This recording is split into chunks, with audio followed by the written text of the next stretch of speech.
for real. Never meant to make your daughter cry. I apologize, it's really time. Yeah. Thomas Jackson. Yeah. Bounce. Yeah.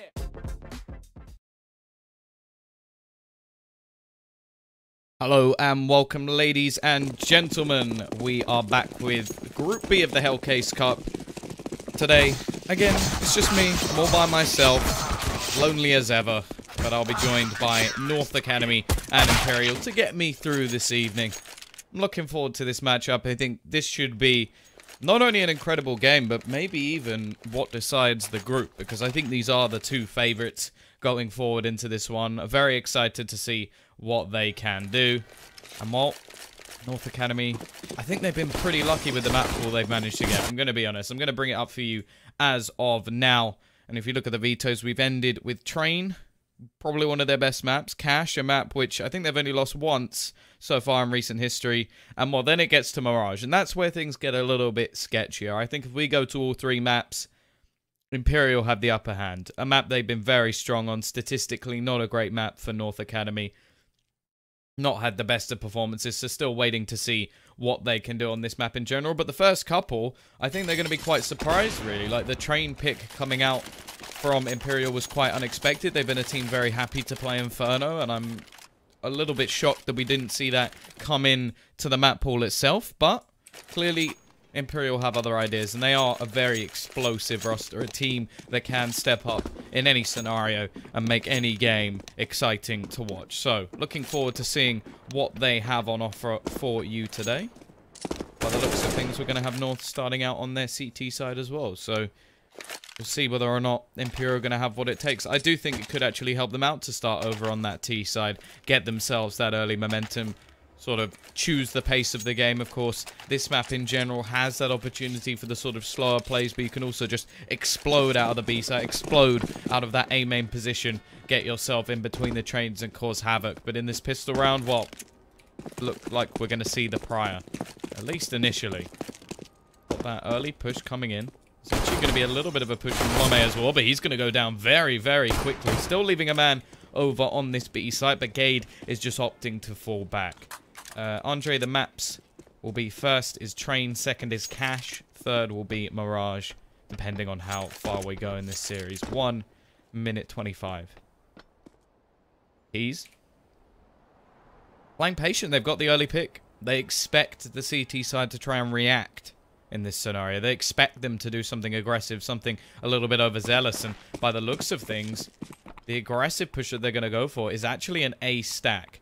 Now, it's much more, well, I suppose, easy to retake over towards B.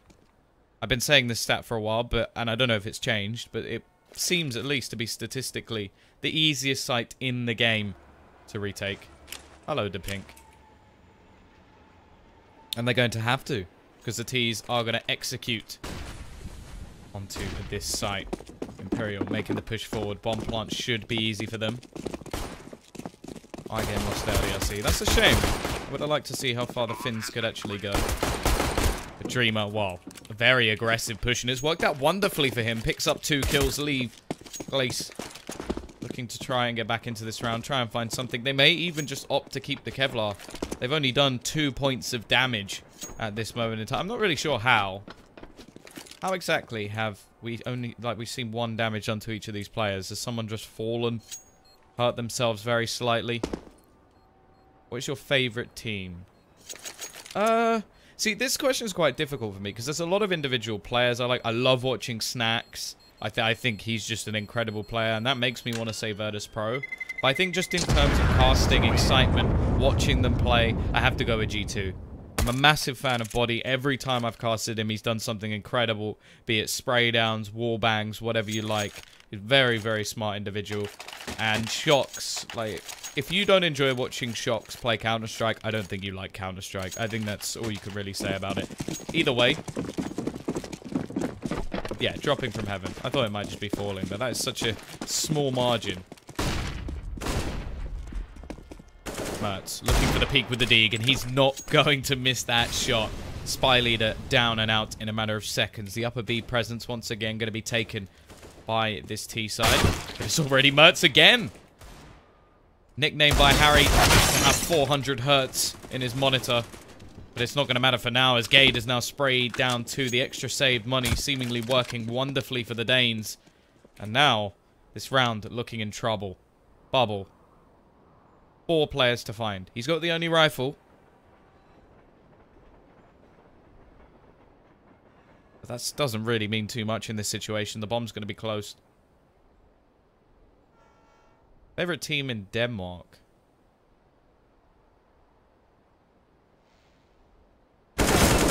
Bubble. I'm having a think. I'm giving myself a second. He's looking for more, but 12 HP, surely not. This would be incredible for him to be able to do. If anything, maybe just getting this rifle away from the CT side could be better off. But he's going to spot out Lome. Looking for the shot, but can't quite connect. Does a small amount of damage, but not anything too substantial. Now we've even seen the rifles picked up. 3 across. Now, well, he's going to fall as well. My favorite Danish team. I like the BM that North throws out. Like, I think that's just pure entertainment. And I think I actually would have said Heroic before Valde actually left. I loved their team. I think they were going places, and until we find out what actually happened there, I'm really confused. The thing is, I don't really dislike any of the Danish teams, and like I like watching all of them. So it's kind of a lame answer, but I don't specifically have one. I think this team's very exciting as well. Mertz already showing that with the Eagles in this round. It is going to be a Tech 9 force. Not overly surprised by this whatsoever. Men are going to be sort of keeping a little bit of money left. I'm still not quite sure how to say that name properly. Also, in terms of who's going to win VP Astralis, I think I want to say VP. Like, I want to go with my heart and say, because I love that team. But Astralis have just been so good for so long. I can't really bet against them until VP show up, which we haven't seen for a while. Now, they've recently just tweeted out saying you're going to see a strong VP tomorrow. So I'm hoping that'll be a very exciting matchup to witness. But I'm rooting for VP. But at the same time, I think it's going to be Astralis to take it. Push going to be coming out. This is Ivy trying to take control. That's Acor even, not Icor. That's a car by Toyota. He's going to be taken down to Lome, able to pick up another in the meantime with only 1 trade available. And it's going to be a shutdown round. It's not going to be possible for this tease to break them. And they still have a little bit of money left, but I'd like to see them just save for the next round. Get that $2,400 loss bonus. Do you think that Envious is a good team? I think they're an explosive team. I think they need to work on being more consistent before we can really say that they're like a higher level team. They definitely have potential though. Like, any team that has Scream in it is always going to have it. I like XMS. I think he's a great talent. And I'm hoping that they'll be able to utilize him properly. I think that's the one great thing about the super team. It will give other French players more of a chance. We may even see some sort of changes in that mix as well. So, yeah, I think they have the opportunity and they've got the organization behind them as well. I do agree. Oh, you said who chose, not why chose. Imperial actually chose this. I'm interested to see if they can actually pull this one off because it's a very good map for North Academy. Now, this round, they're trying to get the bomb down. That's the main aim, and it's already been dropped. They will actually take 1 player with the Glock, but it's going to be an easy spray down from Gabe. Impressive stuff to just control onto the 3rd, but he didn't need to hit many bullets.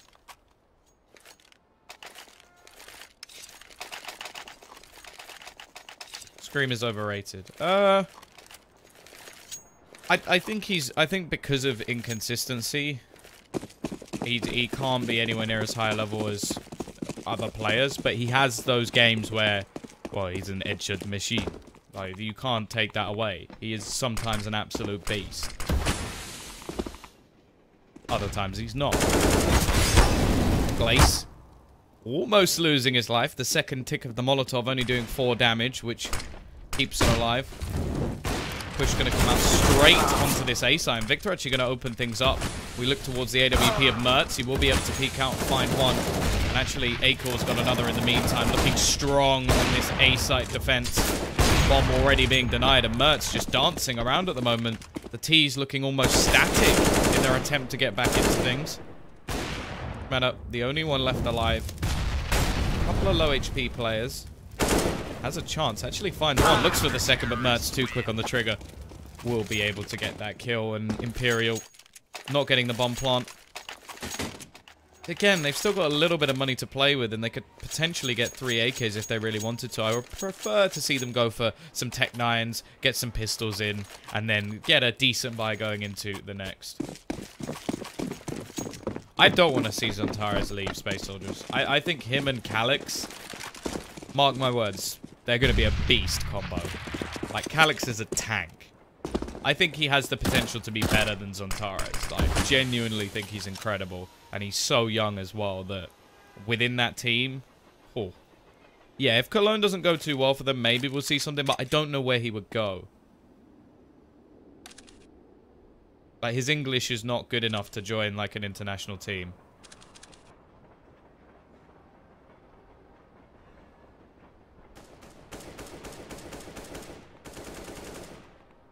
B-side slowing things down once again. Gonna have patience out. Mertz actually over towards this B side at the moment.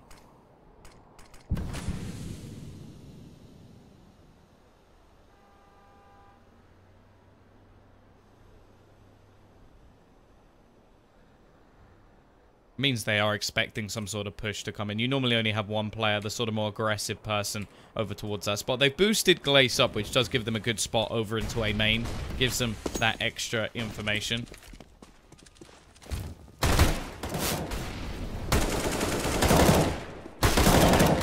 Lining it up, finding himself to make that a third as well. It will be a quick trade back. Schmeder able to get one, and actually, there's a couple of low players. He's going to be able to do a lot of damage. How is Schmeder doing so much? He's on the 4K. He's looking for the ace, but it's not to be. Damage has been done, though. North Academy need to have a better hold over towards Ivy if they're going to continue to be strong in this position. 4 rebuys necessary, and you can see now that the T's are going to have a perfect buy.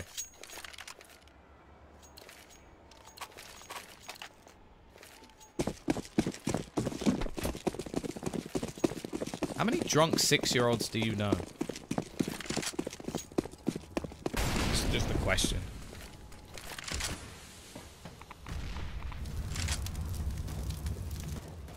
B-side going to be taking early B presence. There's going to be presence there as well from Mertz with the AWP, but it's actually Spy Leader to find the entry.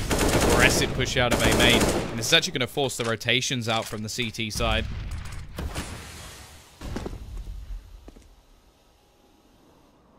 Going to see Victor go pushing, and this will leave this site open. The fake from Spy Leader working out perfectly as Victor now goes aggressive. This is a great way to try and play this after plant position, but actually he's going to go down very quickly, leave it all on to 2 players, one of them in the backline. Schmeder needs to get his running shoes on if he's going to have any chance for saving this for his team, and I think the likelihood is so slim in this situation. Dreamer already going to fall, and now Schmeder has to make the decision, is this even worth going for? I think he's decided against it. The timing goes against him. That will be a 6th round on the board for North Academy. Nice idea from the T side. Pulling that rotation in early from Spy Leader definitely helped them out. The problem was the aggression didn't pay off. They get caught just before they can actually hold off the players rotating in through connector. And unfortunately, going to mean the 6th round will go the other way. Bomb plant, though, and all the extra money they already had will leave them in a great position to actually buy into this next round. The problem now, however, is that the CT side got enough money to at least buy into the next round, even when they lose.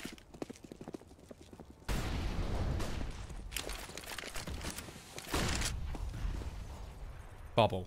Start things off, and this is actually going to force them into more aggression over towards this side, and actually that will allow Gade to trade. Nice little rhyme in there.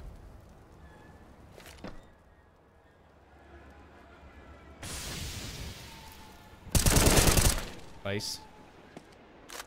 Able to trade things back into an advantageous position, and Acor's got aggressive, and the angle not checked.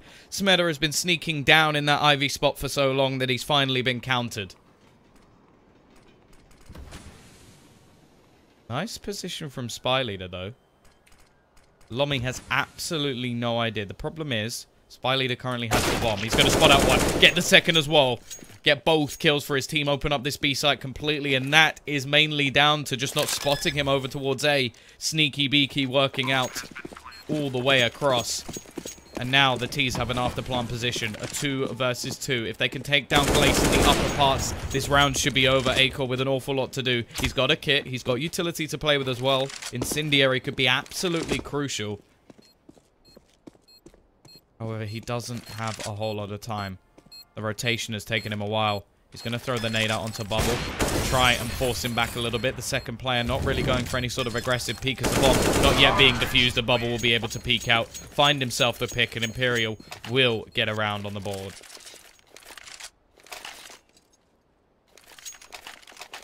You say MK over Imperial. Isn't it just the same team? Are you also going to say that E-Frag is better than MK?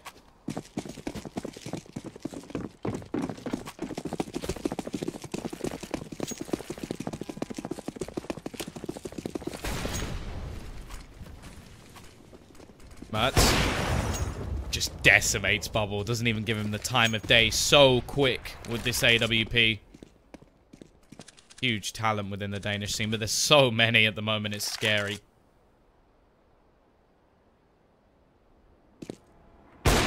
Jump down. Spy Leader will be able to trade, but it's still just another pick for Mertz that gives a 2-for-1 in the terms of his life. Screamer will be able to trade one back, but he's so low on HP and has to be careful as Glace now goes aggressive, looking to try and catch this player off instead. He'll give all the information over to his teammate Gade, who will just be waiting towards this B site. Now, they should know that they could back down towards Pop, so over-rotating here may be dangerous. But it does look like they've gambled correctly. Look at the position of Glace. He's all the way around the back. Gade going to spot out and just buy a little bit more time as the push now is hesitant. They don't want to be going in. They know there's a player in the upper lines. Now look at Glace. There's no way they could see this coming.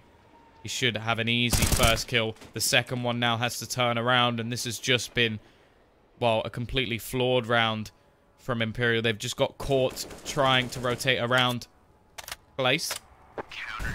Doesn't even need to get the kill. Gade will be there instead, and that's a 7-2.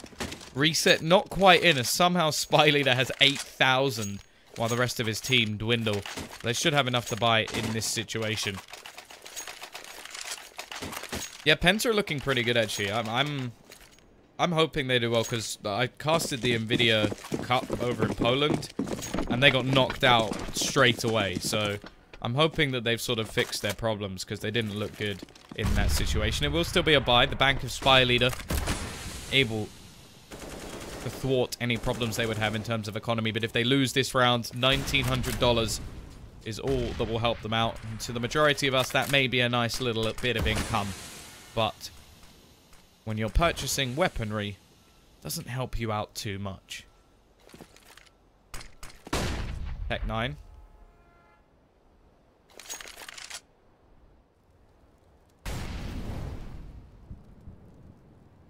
If that's the case, Triple KCP, you should tell me when you bet on them, and I will bet the other way. Push onto the site. Gade with the crossfire of Mertz seems to be a deadly duo at this point in time. Bomb will be planted, giving them a little bit of extra cash. Mertz still just going to be holding with this AWP. As said, it's very easy to retake this site, especially when you haven't got any aggressive angles. Already, Acor going to be taking one down, and an easy shot for Mertz as well towards the end. Triple kill for him. He's been deadly so far. 15 kills within the first 10 rounds of this match. And an 8-2 scoreline, and still skepticism from me at least as to why Imperial decided to pick this map over Inferno. Inferno's been a strong map for them, at least recently. North Academy don't play it anywhere near as much as they play Train. This is coming to an intriguing scenario, and now again we're going to see investment out from the T side, trying to do extra damage. An MP9 for Gade. I know that Harry would be happy if he was here.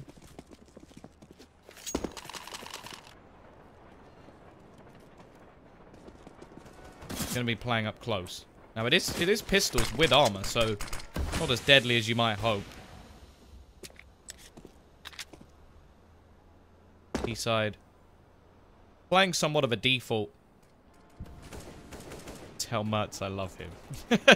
I don't think you're the only one. I think he's been an exciting prospect for many. Plenty of highlight reels. I don't think that's going to change anytime soon. Although in this match at least, it doesn't look like he needs them too much. He's got support from Gade, only dying 3 times so far in this matchup.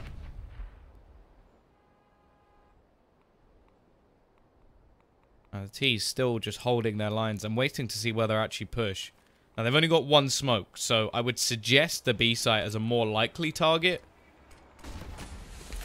It's going to be pretty difficult to actually get out in any other circumstance, but Gade already losing his life. The bomb actually going to be making its way out on the other side of the map. It will be Lomi to help them shut things down, but it's actually still a trade, and Bubble's got another one, doing a lot of damage with these pistols, leaving Mertz alone, and somehow, out of nowhere, the Tech 9s have completely ruined this north side.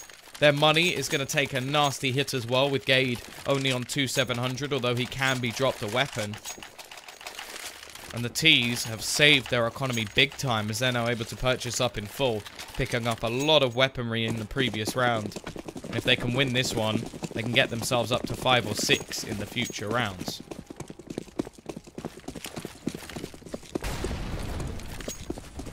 Spy leader taking an aggressive position.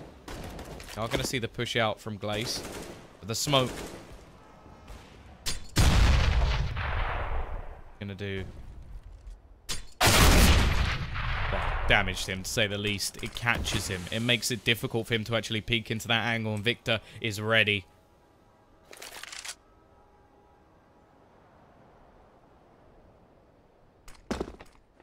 CT side. Actually going to rotate Mertz further into the connector.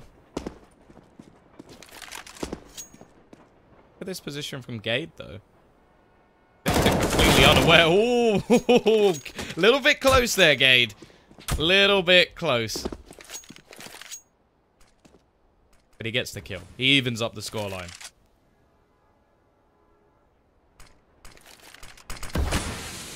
Smoke going to go down quite late into the round as well, and the T's, they're going to actually flash themselves through it. On the other side of it will be Acor. He's going to fall back and wait for support from his teammate Lomi, and they're going to be shutting things down over towards this Ivy spot. In the meantime, we do have a push coming out, though, through Olov into that Hell spot, which should take Lomi down, leaving it in to a 2 versus 2. Now, the player in heaven could be just the bane of the T-side life. Not expecting a player up here. Wow, I don't blame them, to be honest. Not really much help either. See Dreamer. Well, I was going to say low on HP, but he's already dead, leaving it all onto 1. Dreamer versus 2. Both players actually playing in a trade position. They could line up for him, but instead Gade peeks out, takes the headshot. These two players have been phenomenal so far. 16 and 7, 15 and 4. And they're going to instantly trade things back once again in terms of rounds. Luckily, though, in terms of Imperial, they've managed to make some money in the previous round. Of course, they picked so many weapons up. They didn't actually have to purchase too many. So they're still going to have a buy. They've not been reset yet. And this round is going to turn out crucial. Now, with only 2 players staying alive for the Danes, they're on the brink as well. So the loser of this round is likely to have to reset. Take an eco at least.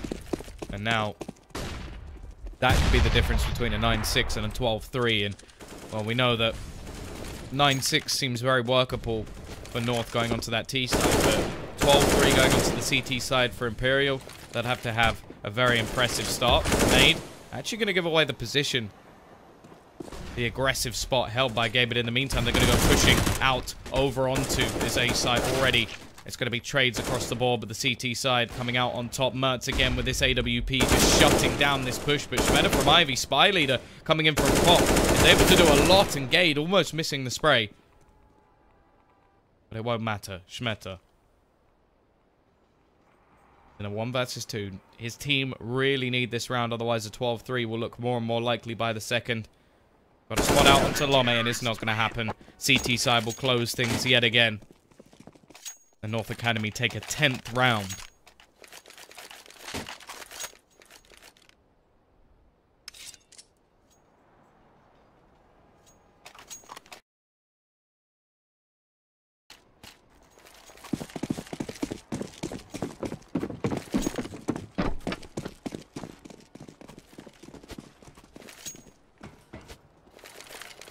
CT side. Playing heavy connector control at the moment. The T's have actually fully invested into this as well. So they're looking to try and get a 10-5, but they may end up just ruining their own economy going forward. If they get a bomb plant here, they will have 2,400 going in, plus the 800 per player. But it may not matter. Victor going to start things off. Support from the AWP of Mertz will at least even things up for now.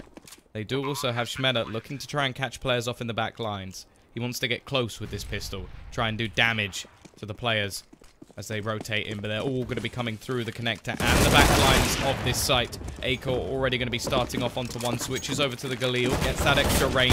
Mertz with the AWP actually catches one through the wall, leaving it into a 2 versus 3. Now, Mertz is very low. If they can catch one of them, it is possible, but now Schmeder, only a Tech 9, trying his best to hold on, try and deny them this defusal. And he does a lot of damage, but it's not quite to be. The CT side will be able to retake the bomb. Should be defused, and it will. And that'll be North Academy with an 11th, and no surprise, we're going to see a buy in the next round. It's the last round of the half, of course. But North Academy looking very, very strong.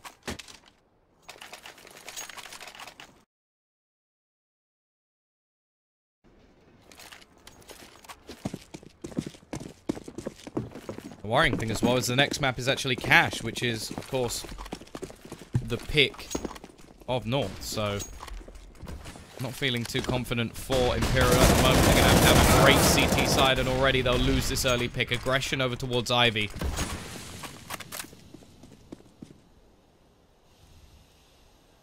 T-side going to react by going over towards this B position on the map. Mertz will remove Spy Leader as he tries to hold a little bit of a fake. Gade just trying to hide, but he can't hide from Victor. But they can't hide from Mertz. He's still just, well, wrecking his opposition at the moment. Lome adds another to the death toll and leaves just Dreamer left alone. 1 versus 4. I'm not going to be holding my breath on this one. Especially on this B side. There's nowhere for him to go. He just has to fire out in all directions. Finds the first, but down to just 1 HP. Could be killed by a decoy, but he still manages to take Acor. But it's not for long. Lome now stepping up with the 2 players at the top of the board. Will take this 12 and 3.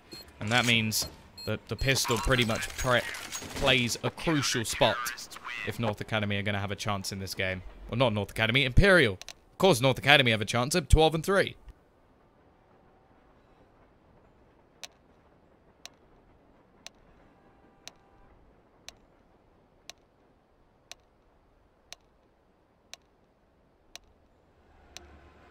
Yeah, Andre, it is possible to come back from these sort of situations. It's just very, very difficult. And it relies on you getting an incredible start. Gonna need to have that pistol, get that money rolling. And also they're a team that, in the past at least, we haven't always seen them pick up the AWP. And a map like Train pretty much dedicates itself to this. So I expect Bubble to have it in hand. It's just whether or not they'll have a double or have any sort of switch-ups in their setup. And the first things first, they actually need to get themselves this pistol round. Now, going over towards the B site pretty much guarantees the plant unless Dreamer goes absolutely ham. The question is, can they hold off the retake? Will Lome use that Molotov for the connector or for the after plant positions? How aggressive are they going to actually push up? Here we go, Dreamer. Just going to be playing patient, trying to hold them back, but he gets absolutely nothing done. Already, we'll see the aggression coming out, and the Molotov is actually used to deny the quick rotations. Very smart stuff from Lome to just make things very difficult. And Mertz doubles down at the end as well. Only 1 player dying in this pistol round. North Academy looking very, very strong. And that is the sort of pistol round I like to see. We see a lot of teams save that Molotov for the bomb. And I don't like that strategy. I think it's so predictable. We normally see the CT side by a kit and a smoke on one of the players. To throw it into that connector just makes the rotate that little bit slower. 4 or 5 seconds, just making it so that they have to sit and wait or run through it and burn. And it just makes that you get extra time to push forward, take that control, and get into closer range positions. Very smart stuff from the Danes. Now, well, it's going to be a pistol force. Bubble will actually be saving for the AWP. But it's getting to the point in the match where even if they lose this round, which is a force, of course, if they lose it, in the next they have to eco, if they're actually saving for that AWP, and then they're playing from 15. Seems like it's too far gone. If anything, maybe Bubble should have forced into this round, as I wonder if his team will actually force into the next anyway.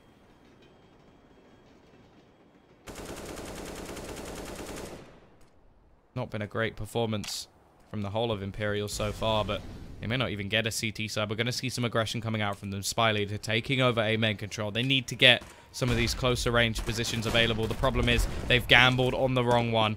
They will be able to take one down, but already they completely lose Ivy control, and that just allows for these longer range weapons to clean them up. Mertz looking on fire in this game, 26-8. And I know we don't normally look at MVPs. It's not normally something we really care about at all. But if you have 10 of them, you have to be doing something right. GT side, though, they are actually going to eco. I'm surprised. I have to say it. They want to get their 4-buy. I can perfectly respect that, but you're going to let this go to where you need 12 rounds in a row. If they do it, I will bow down. I will kiss the feet of Imperial. I'm not betting on it, especially the way a lot of these rounds are going. It's not anything particularly special from North. They're just outclassing their opponents. Every single player remains as now Imperial. They get their buy. They get their AWP if they want it on Bubble. They have all their rifles. But 15-3. How much can they really do? How far can they get this back? Can they even win this round? That's the question. UMP not going to be too much of a problem for Lome, as we see only one player with head armor on the other side of things. Looking like they're just going to take the fight straight to this B site. Players already upper control for the T side. Smoke's going to be raining out onto the site. Gade throwing in a little bit of a fake, and Acor joining him over towards A, leaving just one player here to defend. It's all on Dreamer. He's going to tap away, gets himself one, gives them the man advantage at least for now. The rotation in from Bubble. Bomb attempting to be planted. They need to defend off here, and this should just be easy stuff now from the CT side. They do manage to clean themselves up one round. 15-4. Still a long road ahead, and it's not going to be a problem for the buyback up. The AWP now falls into the hands of Mertz once again. No UMP for Lome this time.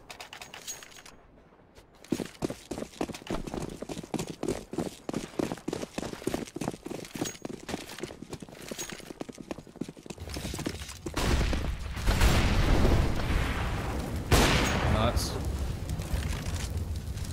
looking for the pick, and he's going to find it as well.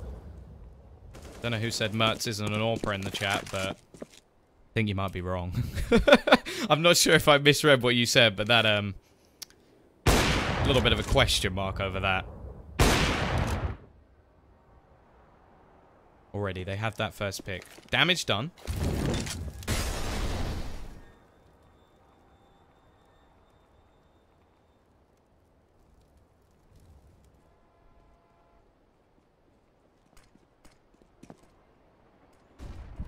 Hello, Triple KCP.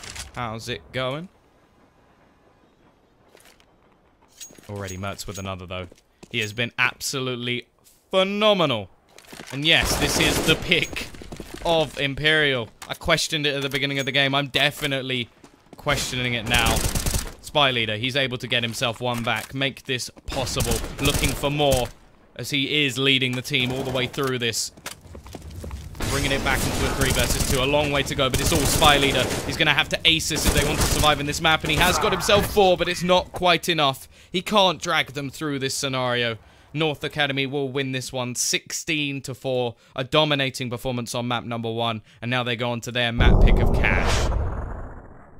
My name is Tom. Oh, looks like this hasn't updated as of yet. Can we get... Come on. Come on. We're getting there. One of these. No. One more. Still no. Oh, come on. Nope. No, it doesn't look like it's working. Either way, we'll be back after, hopefully, a short break. And then we will see who's going to be able to take the second map of Cash.